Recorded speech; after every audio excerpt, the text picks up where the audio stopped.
నా కూతురు ప్రాణాలు తీయడానికి ఆ వైజయంతి నిన్ను ఇక్కడికి పంపించింది కదా. మీరేం చేస్తున్నారో మీకు అర్థమవుతుందా? అసలు జరిగిందేంటో తెలియకుండా ప్రవర్తించకండి. చూసావా సత్యవతి, అది చేయించిన చేతబడి నీ కొడుకు మీద నీ భర్త మీద బాగా పనిచేస్తుంది. నా కూతురికి ఇలా అయితే ఒక్కరికి కూడా బాధ లేదు సత్యవతి. అదిగో రండి, అంబులెన్స్ వచ్చింది. నా చుట్టూ వెళ్ళి తీసుకెళ్దాము.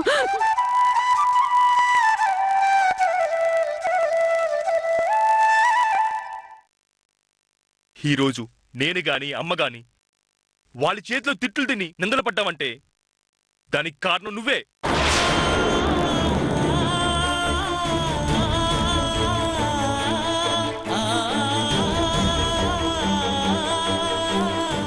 నిన్నెంత బాగా చూసుకుంటున్నావు. మా మీద నీకేమాత్రం విశ్వాసం, ప్రేమ, అభిమానం ఉంటే ఇలా చెయ్యవు. కేవలం నీ వల్లే మా అమ్మ కాలి గోటికి కూడా ఆన్నవాళ్ళు ఎన్నేసి మాట్లాడినారు. ఇదిగో నీ బ్యాగ్ తీసుకుని ఇంట్లో వెళ్ళిపో. వెళ్ళు.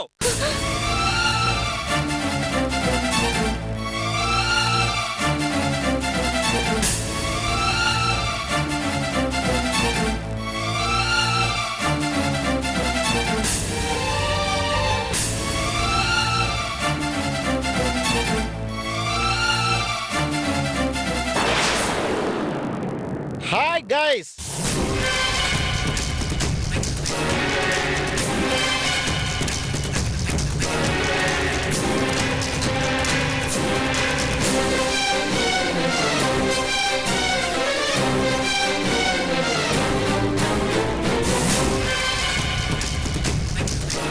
How are you?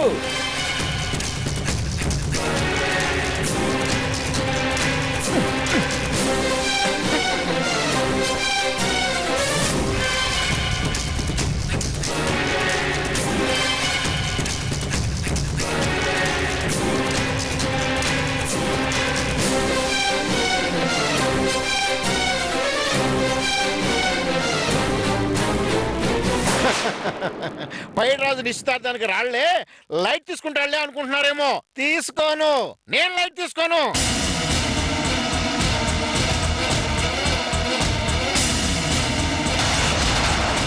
ఏవి ఏవి ఆ నిశ్చితార్థపు అరేంజ్మెంట్లు? చింటూ గారు మీరు కూడా అడగండి. అవును సార్, మీ ఇంట్లో డెకరేషన్ ఎక్కడ? మీ ఇంట్లో బంధువులు ఎక్కడ? మీ పిడకలేవి? అదే మీ పిల్లలు ఎక్కడ? ఏం ఆర్యన్ వర్మ గారు,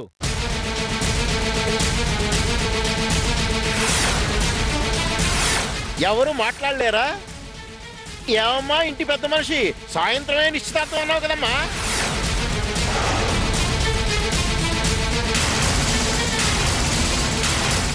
కమాన్ లెట్స్ స్పీక్ అవుట్.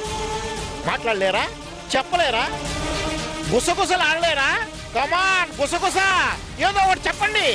నన్ను మాత్రం తక్కువగా అంచనా వేయకండి. మా గురువు గారికి మొత్తం తెలిసిపోయింది. ఒప్పేసుకోండి, నిజం ఒప్పేసుకోండి. సరే సరే సరే సరే, మీరు ఎలా మేనేజ్ చేయాలనుకుంటున్నారు, ఏం అబద్ధం ఆడాలనుకుంటున్నారు ఆడుకోండి.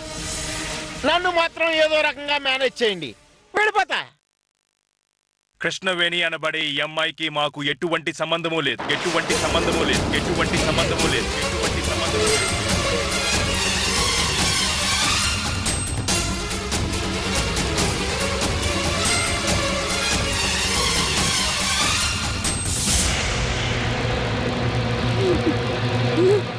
నాతో ఈ అమ్మాయి నిశ్చితార్థం అనేది ఒక అబద్ధం.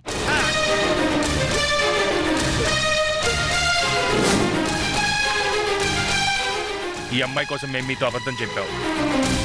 మీరు ఇప్పుడు ఈ అమ్మాయిని యూఎస్ పంపించుకోవచ్చు. I'm sorry.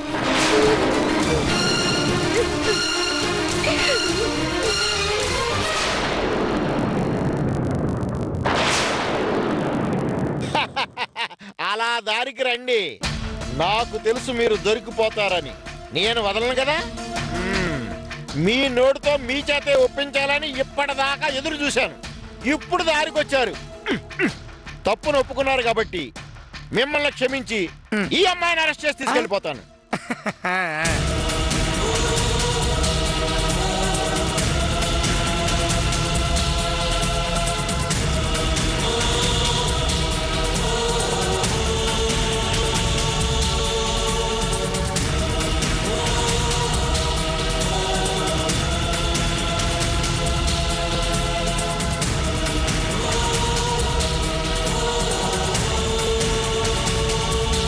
కానిస్టేబుల్స్ ఒక్క నిమిషం సార్.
బాధపడకు వదినయ్యా, నందినికి ఏం కాదు.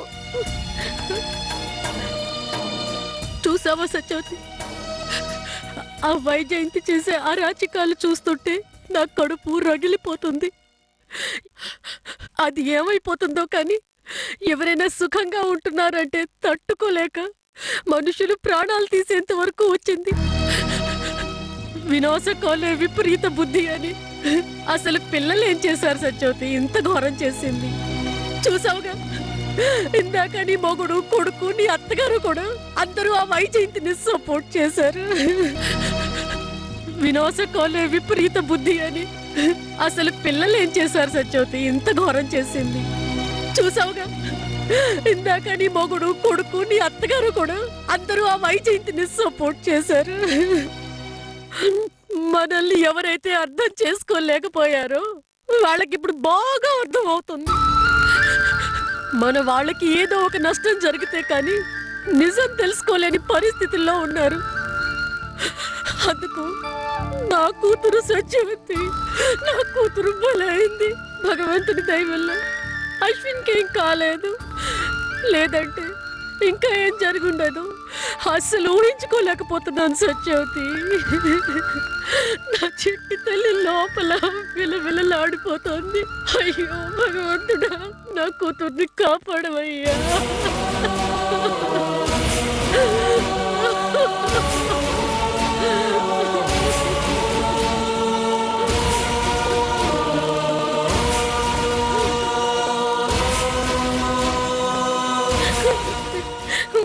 వదినయ్యా, మనకి ఆ భగవంతుడే తోడుంటాడు.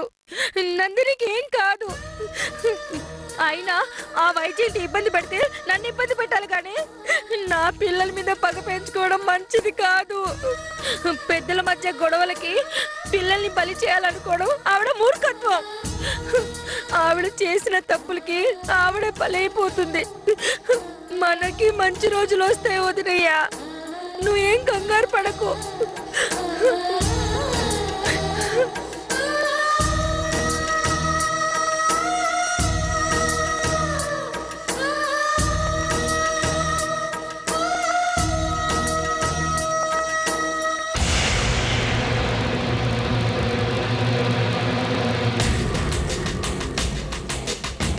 కాసేపట్లో నీ కూతురు ప్రాణం పోతుంది.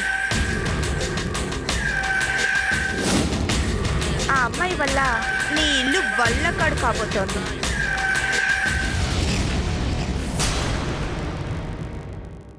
నాకు తెలుసు ఇందులో వైజయంతి ప్రమేయం లేదు. ఆవిడ కృష్ణ అనే అమ్మాయితో అలా కావాలని విషం పెట్టి పంపించేంత చెడ్డ మనిషి అయితే కాదు. అసలు ఈ ఆట మొదలెట్టిందే నేను. ఒకవేళ చేతబడి తిరిగి నా పిల్లల మీదకి తిరగబడిందా? అందరి దృష్టిలో వైజయంతి అని చెప్పాలి.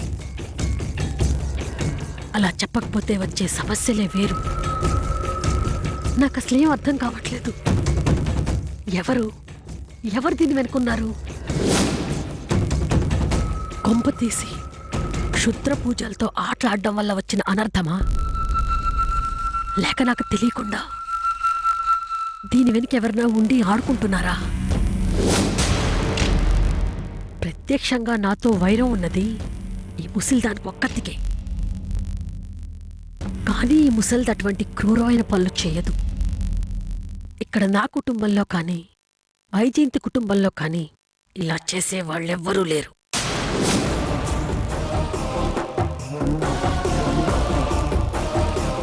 మరి నా మీద అంత పగ పెంచుకున్నదెవరు? ఆ స్వీట్స్ లో విషం కలిపిందెవరు?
ఇదేగా నువ్వు కోరుకున్నది. మీ అన్నయ్య రావాల్సిందే అని నువ్వు పట్టుపట్టావు. ఆర్య రానని పట్టుపట్టాడు.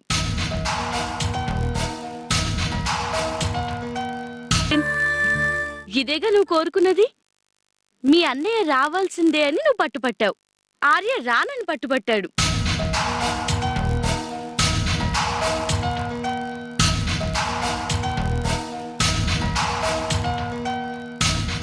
ఆర్య రాకపోతే నువ్వు తట్టుకోలేవు. ఇక్కడికి రావడానికి ఆర్య మనసు ఒప్పుకోదు.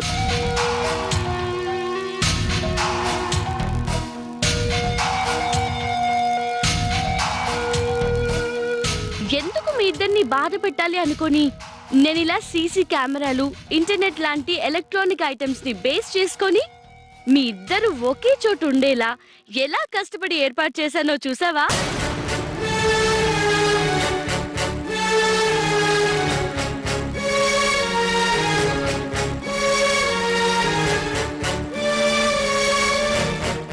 ఇప్పుడు మీ అన్నయ్య ఆర్య నీ ముందే ఉన్నట్టు నీకుంటుంది. నీ నిశ్చితార్థం చూసినట్టు మీ అన్నయ్య ఆర్య గారికి ఉంటుంది.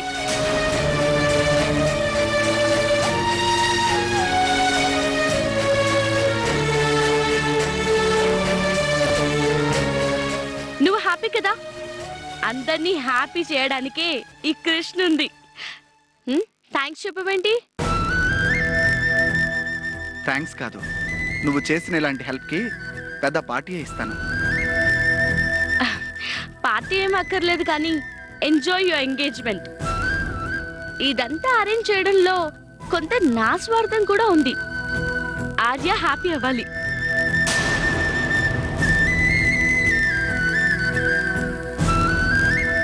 ఆర్య హ్యాపీ అయితే నేను హ్యాపీ అయినట్టే. వైజయంతి ఆంటీ, అమృత అంతా హ్యాపీ అయినట్టే.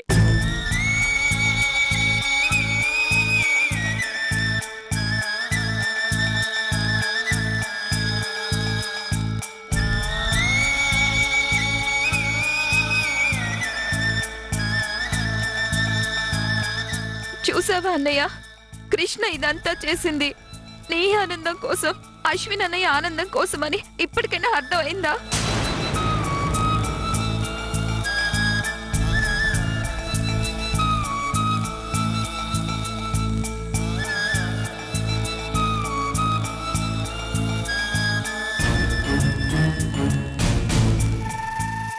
నీకోసం కృష్ణ ఇంటికి వెళ్ళి దెబ్బలు కూడా తింది, ఎన్నో మాటలు పడింది. ఎవరి వల్ల జరిగిన పొరపాటుకి నందినికి హెల్త్ పాడైతే ఆ ఇంట్లో వాళ్ళంతా కృష్ణను దారుణంగా నిందించారు.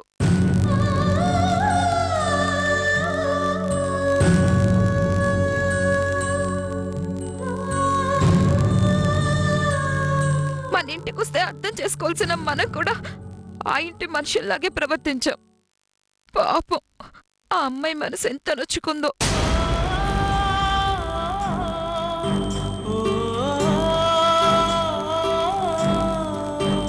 ఈ పాటి కృష్ణని ఫ్లైట్ ఎక్కిచ్చేసి ఉంటారు.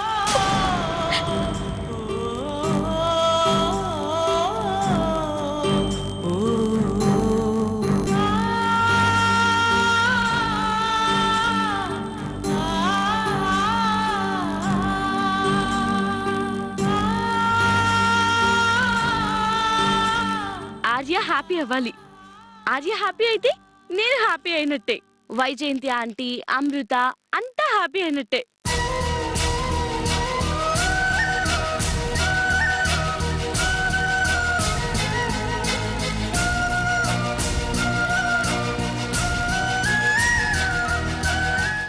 ఏ నూరిపోసిందో ఏమో ఈ మహాతల్లి. అశ్విని ఇల్లు వదిలి వెళ్ళిపోయాడు. ముందు నుంచి ఈ పెద్ద ఆవిడ చెప్తూనే ఉంది, ఈ నిశ్చితార్థం ఎలాగో జరగనివ్వను చూడు అంటూ. చెప్పిన పని పొల్లు పోకుండా చేసేసింది. వైజయంతి ఈవిడ కలిసి ఈ కుటుంబంతో ఆడుకుంటున్నారు. చెప్పవమ్మా మహాతల్లి, అశ్విని ఎక్కడికి పంపించావు?